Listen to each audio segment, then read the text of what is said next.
एक बार एक बालक काशी से पढ़ करके आया, खूब विद्वान बन के आया।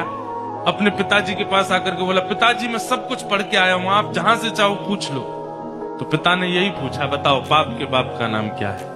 नहीं बता पाया। बोले ये तो नहीं पढ़ाया। गुरुजी ने बोला ढूंढ के आओ कौन है बाप के बाप। बालक ने कल पढ़ा ढूंढने के लिए, तभी 2-3 दिन निकल गए, कहीं से उत्तर नहीं मिला बाप का बाप कौन। तभी एक घर के बाहर गौ माता खड़ी थी, तुलसी का पौधा लगा था।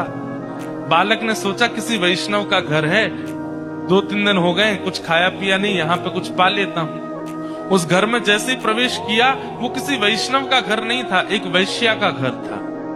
तो वैश्या ने जैसे ही बालक को देखा, ब्राह्मण बालक, त्रिपुंड लगाए, शिखा रखी है, धोती पहन करके, हाथों में वेद लगे हैं, तुरंत वैश्या आई जल का पात्र लेकर के, महाराज जलपान कीजिए।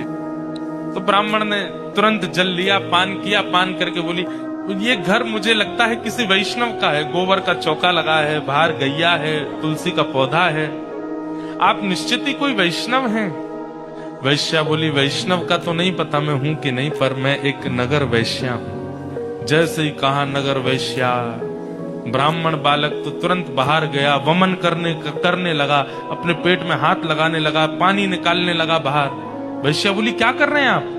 बोले पाप का बाप ढूंढने निकला था, वो तो मिला नहीं, तुम्हारे घर पर आके जल पी लिया, पाप और कर दिया मैंने। अरे तुम्हारे घर का पिएंगे हम, तुम्हारे हाथ का खाएंगे हम। जैसे ही सुना कि पाप के बाप को खोजने निकले थे, वैश्या ने मन में सोचा ज्यादा दूर नहीं जाने दूंगी, यहीं मिलाती हूं।